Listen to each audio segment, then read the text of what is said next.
Ladies and gentlemen, a very warm of applause please for Mr. Jacinto Nang Jr.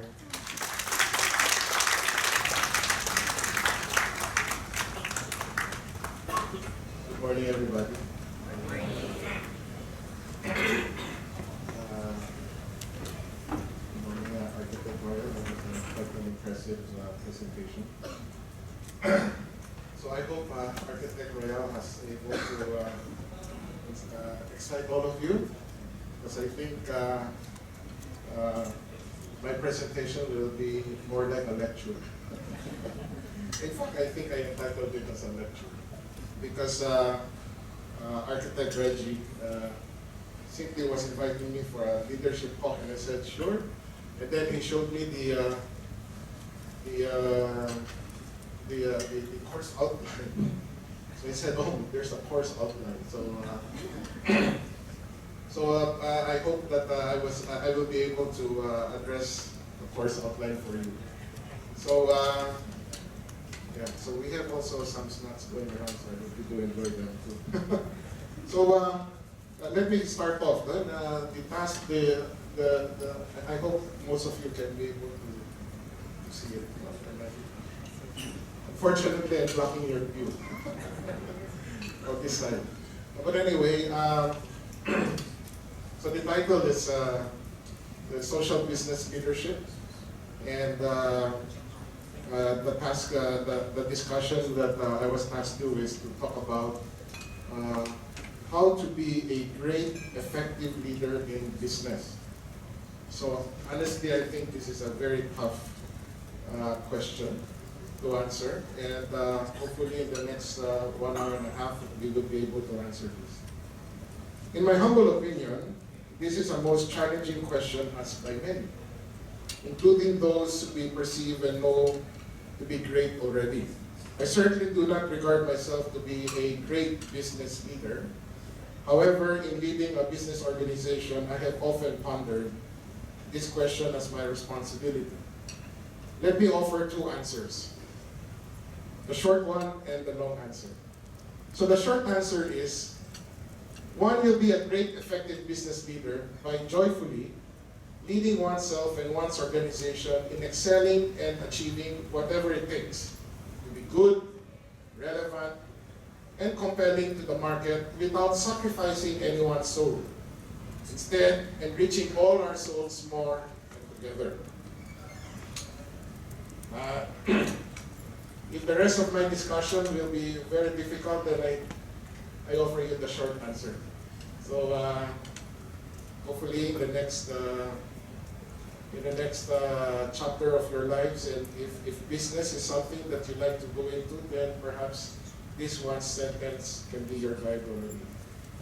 For the long answer, I shall discuss the Philippine homelessness crisis, the social housing, and my social business insights and experiences with our Joy Nostalgia group, specifically our Joy Nostalgia social housing business model. Throughout the discussion, I shall share the Joy Nostalgia Christ-truth values that have enabled us to be consistently clear in defining our identity and our philosophy towards fulfilling our mission. And I hope to define my answer by sharing our Joy Nostalgia learnings for fellow architects about business and leadership. And for context, I shall provide a brief of my life stages as they were significant in impacting my passion, purpose, and pursuits. I am Jacinto Jr., 50 years old, happily married for 25 years, with my first and only girlfriend, and gratefully blessed with 4 children, ages 24 to 14. Architecture is my passion, business is my mission, and leadership is my calling. So the first value I'd like to share with you, so throughout the discussion I will be sharing some, we have 10 core values and we'll be sharing them with you as we go through. So this is one of them, integrity. So integrity, as we define it, is our choice to be honorably courageous and consistent in conducting ourselves in wholeness, honesty and fairness, truthfully. So that is one of our core values. This came straight from my father, and so it should be the first that comes out for everybody to appreciate. So let me now discuss with you exactly what we're going through and how this has shaped our business and my pursuits in the last few years. So I shall be talking about the Philippine homelessness crisis. When I joined the workforce in 1991, I came across reports that the Philippines had a 1 million housing backlog, which meant that there were 1 million families, or about 4 million Filipinos, without their own homes, representing 6% of the population at the time. Fast forward to 2020, which is just 30 days from now, or a little bit more. In 2020, an official study from the University of Asia and Pacific projects the numbers growing to be 6 million families, or about 25 million Filipinos, that are houseless or homeless, representing 25% of our population. If no significant solutions are pursued by 2030, the Philippine housing backlog shall reach 12.5 million families, or 50 million Filipinos, representing 40% of the population by then. So let the numbers sink in for a while and look at that numbers, the numbers that we have on the board. Today, 1 in 4 Filipinos do not own their own home. In 10 years, close to 1 in 2 Filipinos will be homeless. For all the continuous economic growth of the Philippines in the last 3 decades, economic prosperity has not been able to significantly benefit the Philippine masses, as shown by the growing numbers of homelessness in the country.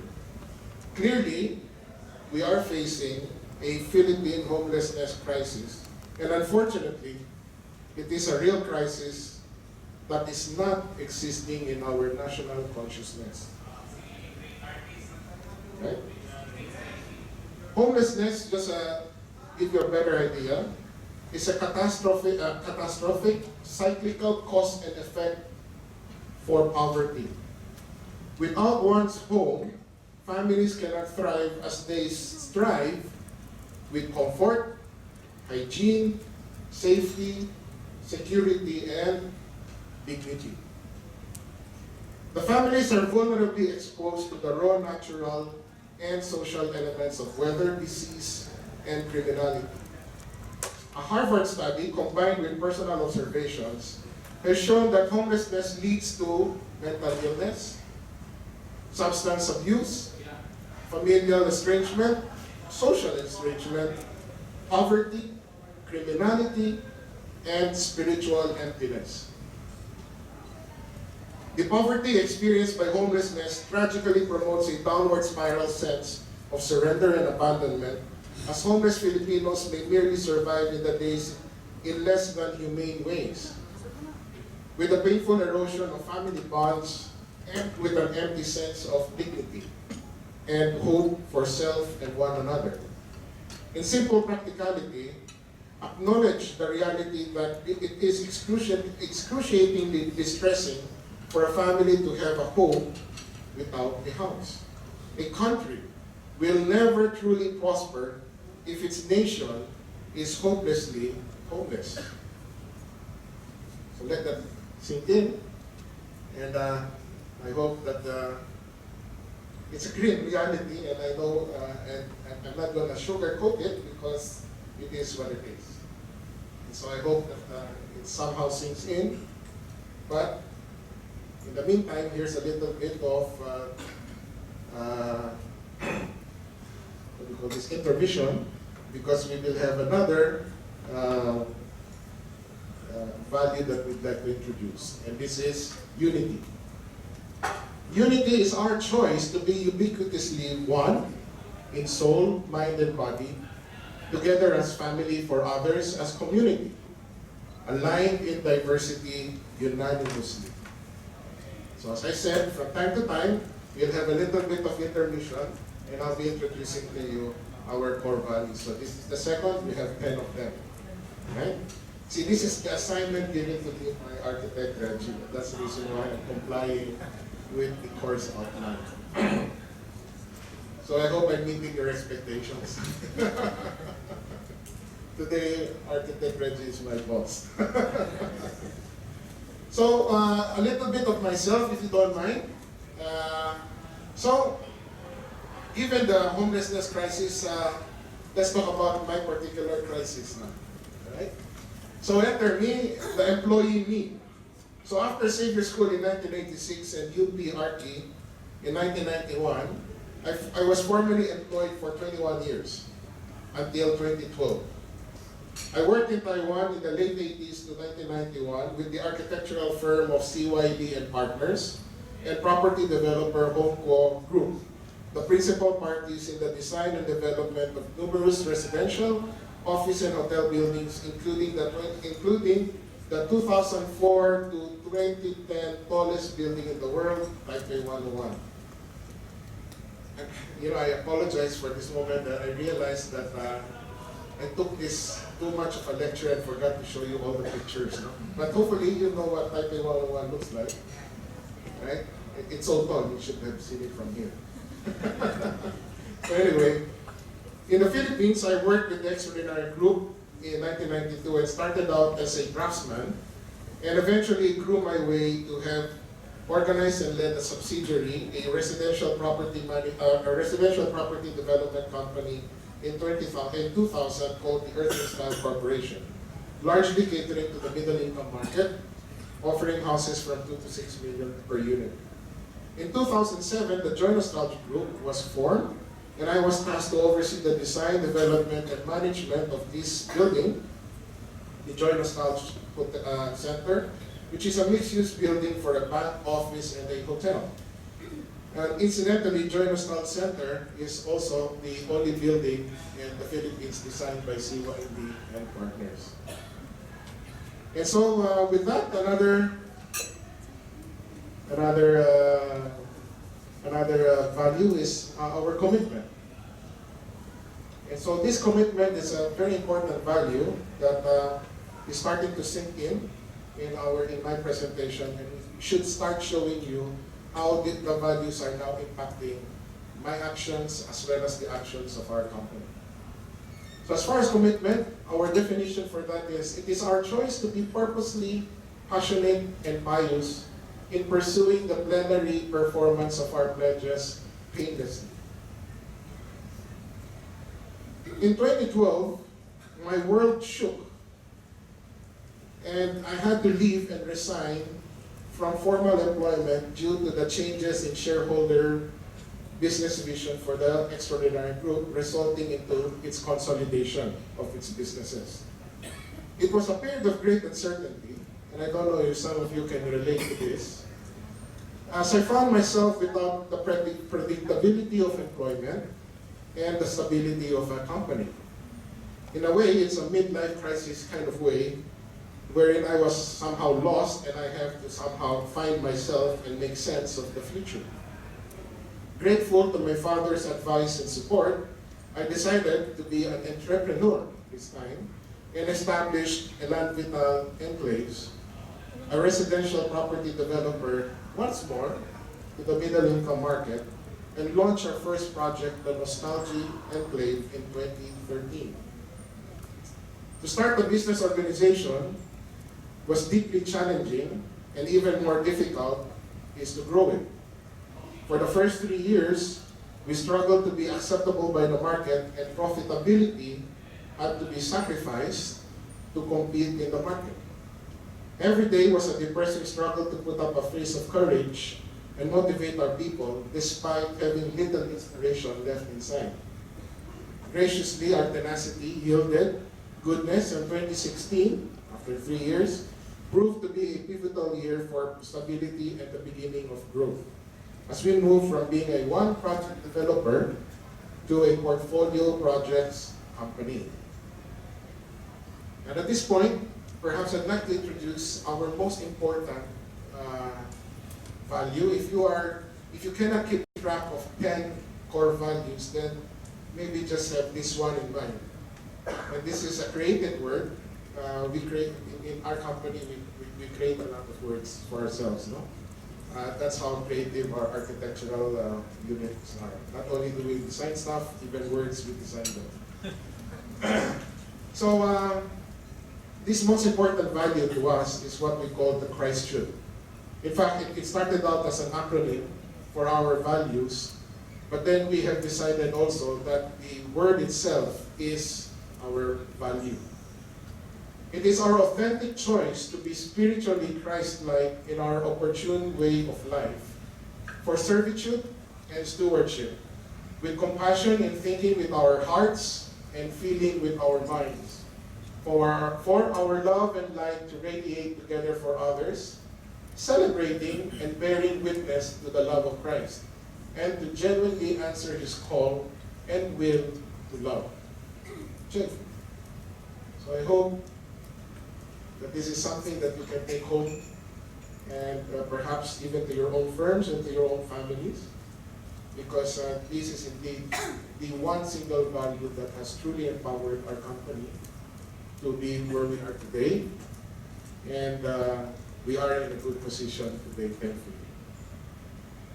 So, during 2013 to 2015, and maybe this is a bit too personal, but let me share it with you nonetheless.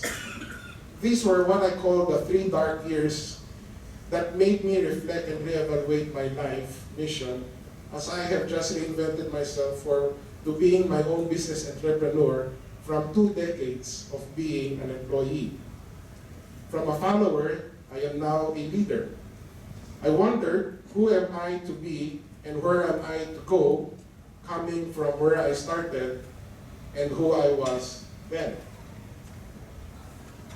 And in my reflection, I guess it took 3 years to do that. From Savior School, I remember I was formed to be a man for others. In UP Arcade, I was formed to be a scholar ng bayan. And from my father and my mother, I was formed with the core values that I'm sharing with you today. And we have institutionalized them, calling it to be the joy, nostalgia, Christhood values. So consumed by my self-centeredness, I have failed to see the greater darkness of homelessness. I have forgotten to be other-centered, bayan-centered, and Christ-centered. And thus, with conscience and compassion, I have resolved to mission myself, my family, and our company to responsibly, holistically, and significantly alleviate the Philippine homelessness crisis. In my darkness, I saw light in others. I experienced redemptive joy in restoring dignity and rekindling hope for the homeless by making the homeless homeful. So with that, we have experienced great tenacity, our next value, which is our choice to be firmly resolute with perseverance and precision to have and hold our aspirations to achievements constantly. At this point, I'd like to talk to you now seriously about social housing. Well, before that, as I told you, after those 3 years of having to reflect on what to do, one of the things that, one of the more important things is how to shape our business. Rather than have a business that is the usual business that go makes money and try to have profit, we felt that I have to reshape it and to remission it for something more important. To seriously engage and make a significant impact to the major and long-term social problem of homelessness, it is best that the solution be fundamentally self-sustaining for it to have longevity. Charitable social work is a good solution, but it is not so self-sustaining. as it would always be dependent on the random kindness and generosity of others. To address homelessness, massive resources are required. Capital, land, organization, technology, and financing. And this is where I hope you to blow your minds away, because then what we're going to do in a very simple line is to, I don't like math very much. No? I remember that's the way I said that. That's why I took up architecture. But here's this one math statement that I hope will also give you a significant impact, right? Just to show how much resources is necessary, the easiest way is to determine how much really is the value of homelessness. A lot of people do not take it seriously because we take it for granted that these are, cheap, small, unexciting houses. Maybe even for us architects, it's one of the most boring things in the world, because after all, even when we were in our first year, we were already tired of drawing houses, because probably that's the first things we drew when we were kids, right? But let me just show you how big and how significant the homelessness market is. In 2030, if nothing is significantly done, as I mentioned, we will have 12.5 million homeless families. 12 million homeless families in the minimum is equal to 10 trillion pesos. Alright? At this point, if most of you have your cell phones and actually want, and you can try it, you can try it using the mathematical formula. It's very simple. This third line over here, okay? All you have to do is, of course, punch in 12.5 million. Please notice that there should be 6 zeros, right, after 12. And then afterwards, what you want to do is you want to multiply that with the number 833,305. Okay, what is 833,305 pesos? What does that reflect? In 2018, last year, the lead organization in the country providing housing is what we call the Pag-ibig Fund. Everybody hopefully are members of the Pag-ibig Fund. If you are not employed, if you are employed, then you should have one. If you are self-employed, please be one too. So I don't work for the HDMF, but we pride ourselves to be an ambassador and partner for the Pag-ibig Fund. In last year, the average loan that they granted out 90,000 loans last year. And this was already the highest in 30 years of Pag-ibig's existence. So think about that. The highest performance ever until last year, they were able to finance 90,375 loans. So that's equivalent to about 90,000 families. All right? What is the backlog this year? 6 million. Can you imagine the gravity of how many people will obviously not be able to have a house? The annual capacity of Pag-ibig, the best capacity that they did as of last year, was only 90,000 houses. 90,000 families are only 90,000 families were able to have a home last year. And the average loan is 833,000. So 833,000 multiplied that by 12.5 million, then that is the minimum value of the homelessness market. Do you agree with that statement? And let me emphasize, it's minimum. Because somebody, they can of course buy something more expensive, right? We are just giving you the average that the Pag-ibig lent. Right? And that's only the minimum.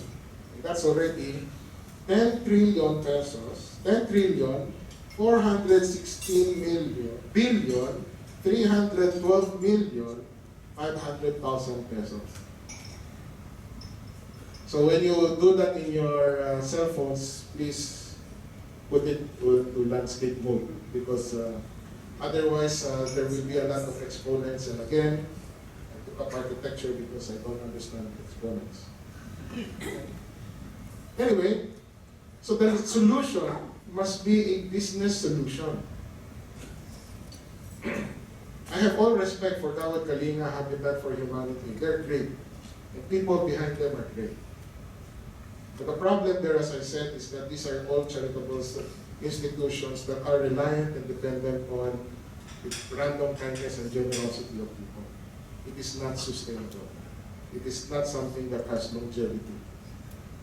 The solution must be a business solution. As the construct of business intrinsically allows or requires itself to be continuously sustainable and self-expanding given the profit motive. The purpose of profit in business is to generate capital gain from capital investment, whereby the gain combined with the investment may continuously cycle into an ever-growing business for the long term.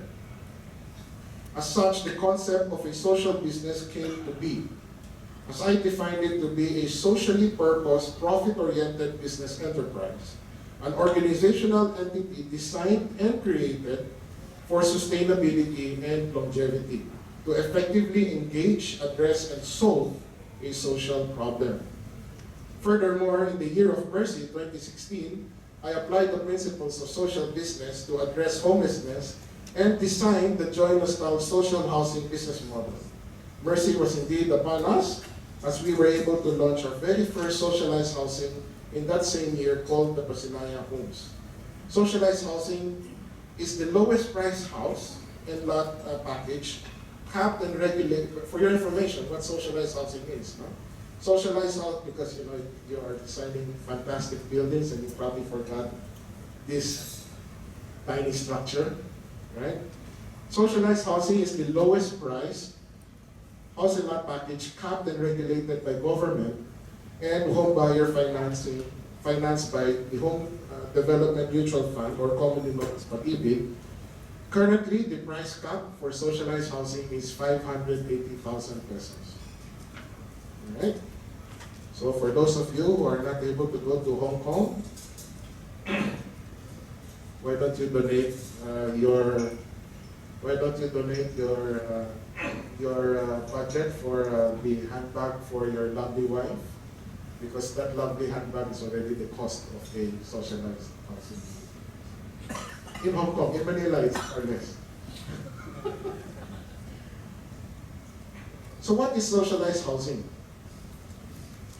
To appreciate the unique effectiveness of the socialized, of our business model, the Joy Nostal social housing business model, is to understand the core problems of the socialized housing industry, which inevitably discourages developers, government into indifference, and hence contributing to the increase of national homelessness despite rising national prosperity. There are many problems actually, but let me try to give you at least 3 of them. Hopefully, by understanding these 3 problems, you'll already have a very good idea on why this has become a crisis. First of all is know-how, and it's N-O. We don't know how. Most homeless families are from the low-income market, who are mostly undereducated, marginally employed, and minimum wage earners.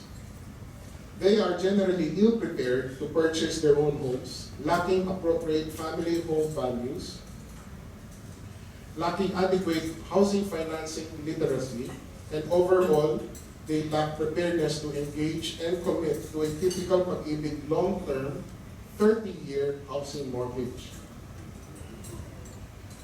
Number 2, no savings. Being a single minimum wage earner with a family of 3 to 4 persons in the family is nearly impossible for one to adequately sustain the family. As such, it is almost impossible that a homeless family would have savings to pay for the equity or down payment usually required by the socialized housing developers. Though Pag-ibig has a 100% loan-to-value ratio, where the value has a price cap for socialized housing, most developers would sell their houses above the price cap, and thus resulting for the additional equity and down payment that usually takes 1 year to pay.